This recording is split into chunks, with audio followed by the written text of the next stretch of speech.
Today we'll be looking at virus and virology. Yeah, virus is just one of the microorganisms that are causative agents of a number of infections. In the beginning we talked about the bacteria as being one of the microorganisms. Virus is also a type of a microorganism.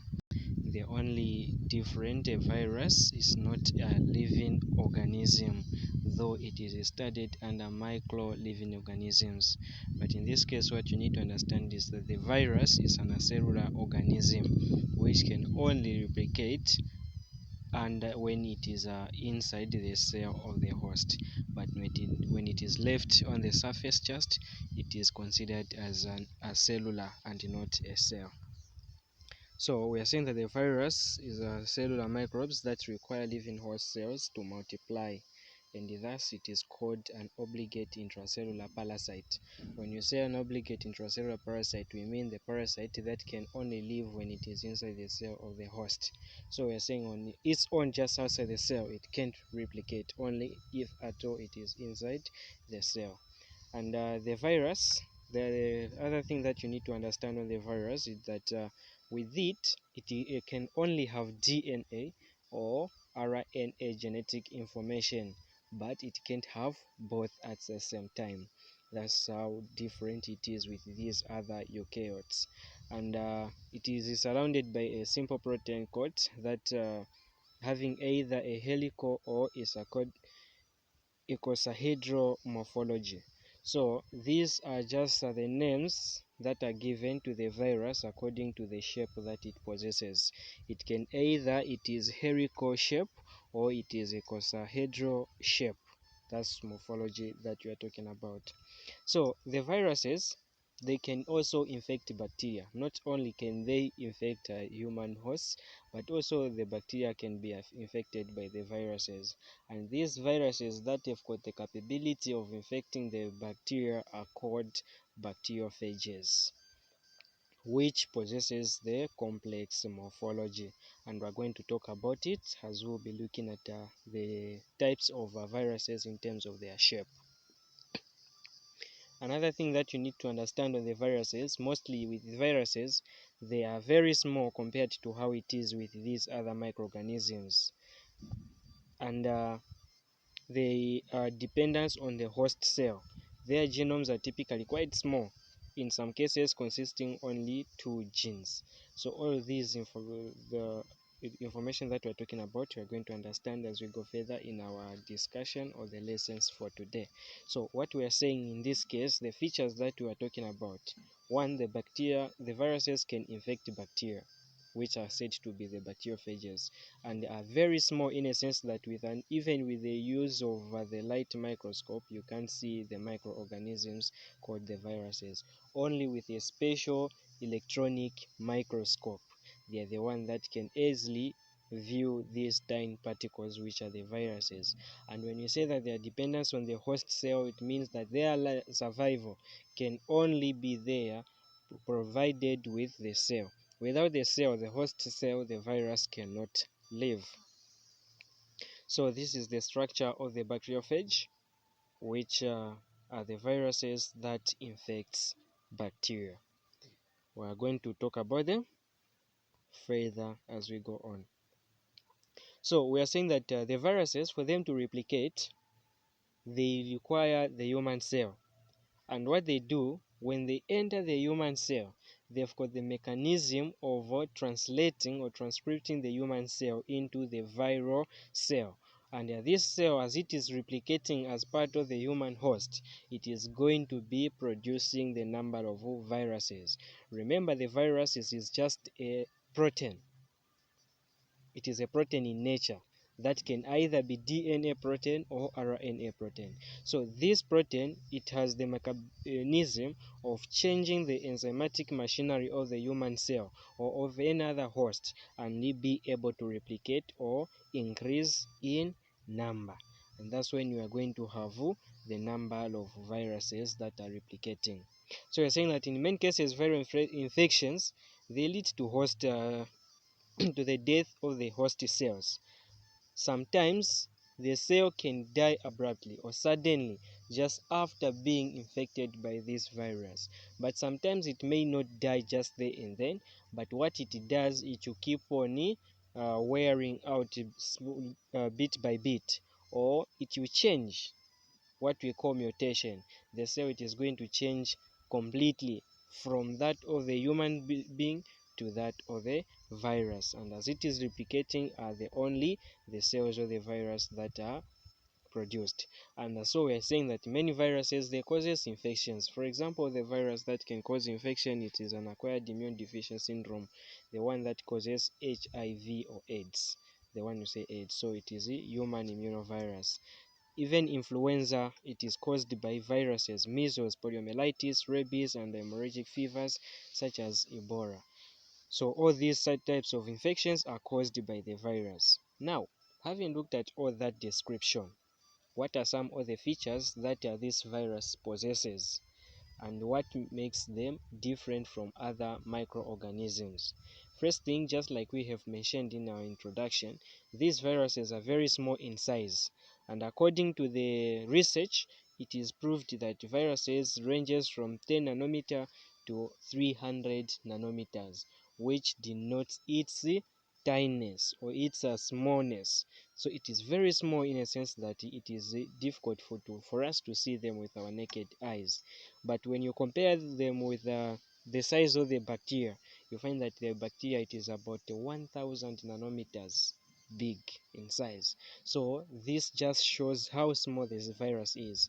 Compare 10 nanometers to that of 1000 nanometer. Another feature of the virus, it is their genome or their genetic information. Just like we have said, the virus can only have DNA or RNA. It cannot have both, but it contains only one genetic information at a time. And they do not grow on an artificial medium, but they live only in the living cells. So this is another differential feature that it has from bacteria. There are some of the bacteria that can able to grow even without the host. They can be cultured, but with the viruses, they cannot grow on an artificial medium. They can only replicate when they are inside the cell. And so we are saying that they cannot exist independently because they lack the enzymes and other pathways. So you find that the virus does not have even those granules that other cells they have. They do not have the cytoplasm membrane. They do not have all those granules that are contained within the cytoplasm, because with it doesn't have even those structures. And that makes the virus to be different from other microorganisms. And in terms of its reproduction, the virus does not undergo binary fission. Why is it like that? Because it's not a cell, just like we have mentioned. So with its replication, it depends on the cell or the host cell. It is the one that aids its replication. So we are saying that by transcribing into itself, acting like a virus-specific messenger, which then directs the replication of the new virus particles. We are going to talk about the replication cycle, how the virus reproduce from one to another. So this, we are going to appreciate this information to see that the virus cannot replicate on its own, but rather it is going to transcript or translate the host cell, and that so as to make it that of the virus, and they continue replicating. And the viruses, they are highly resistant to antibiotics. Antibiotics, these are the drugs that are primarily made to cure or to kill the bacteria. So we are saying that these very drugs, they cannot kill a virus, which is just a protein. That's why we are saying that they are highly resistant to all antibiotics. So here we've got the diagram of the virus that is showing us the structures of the virus. And just from this, I guess you can able to differentiate the structure of the virus from that of the bacteria or the fungi or any other microorganisms that we have talked about so far. So in this case, we can see that the virus, it has inside there is a viral genome, which can either be the DNA or the RNA, and it also has the capsid. The capsid is just the protein which encloses the nucleic acid or the viral genome to protect it from damage. And we also have the envelope. The envelope, it is the more like the phospholipid or the protein that comes from the host cell that coats the virus, and this is what we call the envelope. It's just the protein from the host cell, and it is found on the enveloped viruses. There are other viruses that are naked, and this one, it is the enveloped virus. And also we can see the enzyme inside. So this enzyme is the one that is essential for transcripting the cell into that of the virus in order to enhance or enables the viral replication. And I've given an example of the virus that you know already, or infection that you know that is caused by the virus. So this is an appearance of the human immunodeficiency virus, as you can see. So the structure, it is just the same. It has the capsid, which there's a protein that protects the nucleic acid, and we've got the transcriptase enzyme that helps the cell to transcript, and we also have the RNA strands and the proteins which coats the virus, and the envelope down there. So this is the structure of the virus. It doesn't have those other structures, the lysosomes, the ribosomes, the mitochondria, all those structures that we found with other cells. The virus does not possess them. And here it is just a description of what we have already said. So we're saying the structure of the virus. There's what we call the virion.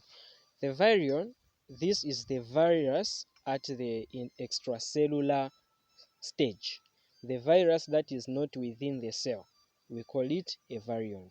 And the capsid, I've talked about the capsid as being the protein which coats the nucleic acid to protect it from inactivation by adverse environmental factors. There are adverse environmental factors that can be present, like heat, like chemicals that can be detrimental to the virus. But to prevent it from being affected by these detrimental adverse environmental factors, it has the capsid, which is the protein that protects it. And the very protein, it helps the virus to be attached to the host cell. And the protein that encloses the virus, it has an antigenic material, which is responsible for the virus to produce its protective antibodies. And the capsomeras are just the proteins to which the capsid it is composed of. The virus also contains the nucleic acid that we've talked about. This is just the viral genome. This nucleic acid can either be DNA, which is a deoxyribonucleic acid, or it can be RNA, which is ribonucleic acid, and the envelope that we talked about already. So in terms of the shape, you can classify the bacteria, the virus, according to the nucleic acid they possesses, which could either be RNA or DNA. You can also classify the viruses according to the shape that they have. There are actually about three shapes that are used in order to classify the viruses. There are those that we call icosahedral viruses that have the cubic shape, and we've got what we call helical viruses, which contains the cylindrical shape, and we're saying that it contains an elongated nucleocapsid in the form of helix or the spiral, so it's more like a cylindrical shape. And the example of this kind of the virus, we've got an influenza virus. And apart from that, we also have the complex virus. These contains both, so to speak. Here we're saying that they contains neither cubic nor helical, in a sense that it is not a cylindrical and it is also not cubic, but it's more like it contains both. It has both is a icosahedral or helical structure. And mostly this is where we are going to find the viruses like bacteriophages, those bacteria that have got a mechanism of affecting or infecting the bacteria.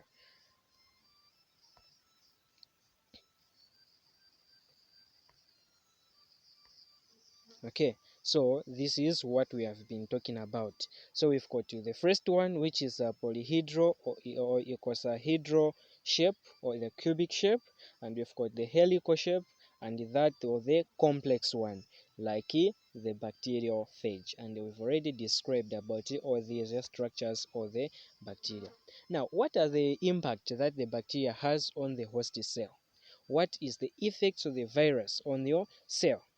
This is the important part of you studying virology.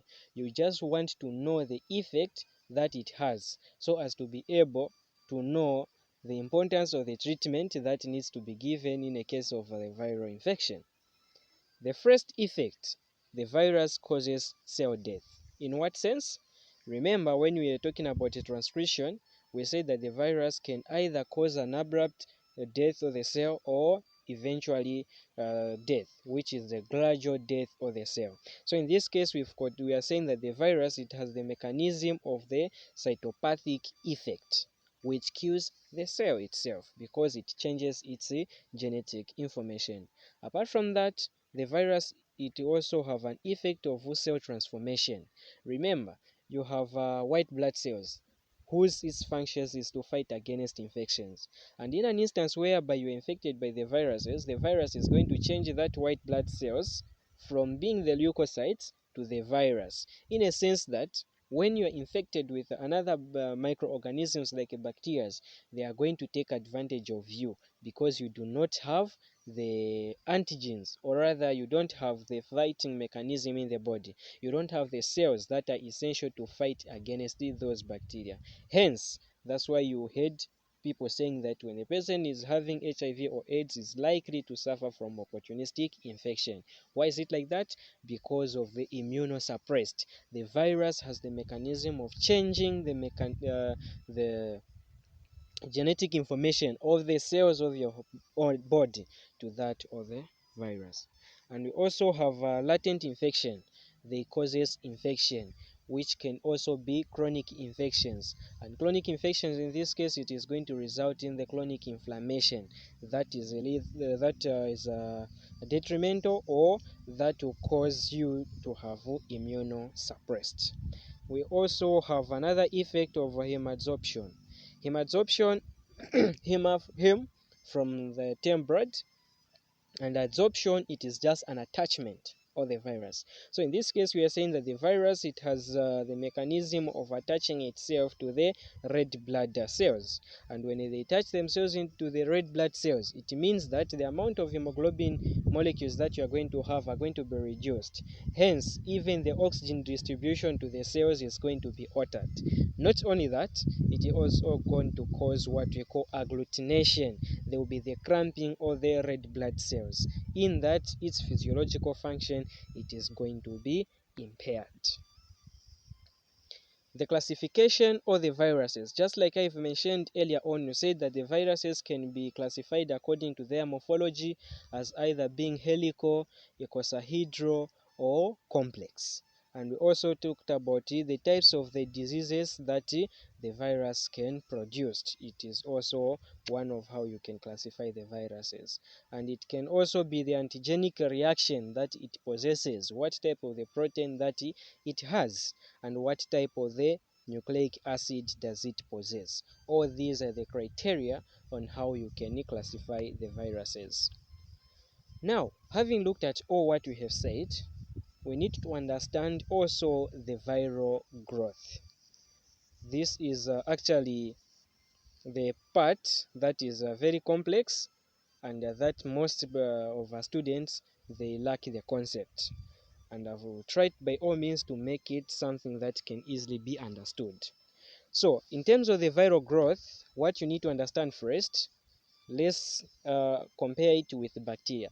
The bacterial growth, we talked about 4 phases that the bacteria can undergo for its growth. And the growth in this case that we're talking about is not the growth in size, but rather in number of cells. So as the same with the viruses.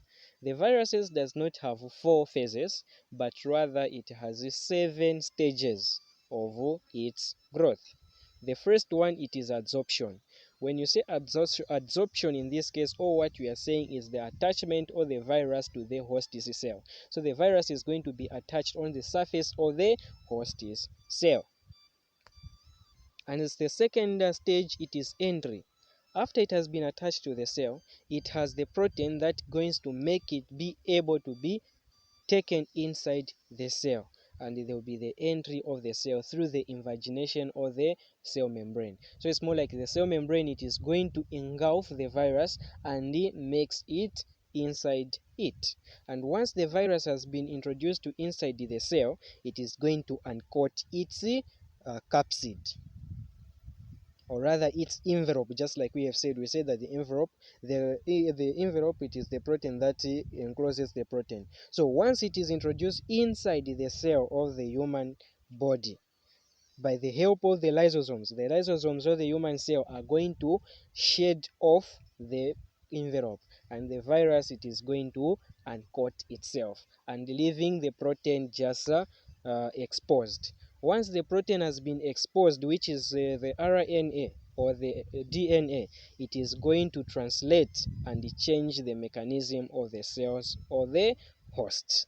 So stage number 4, it is transcription, to which we are saying that the messenger RNA production for some RNA viruses are going to be produced, and hence translating the genome of the protein, which it is of the cell. So the cell, it is going to change its mechanism. If it was the red blood cell, it is going to change to become that of the cell or the virus, because the protein, it has the capability of doing that.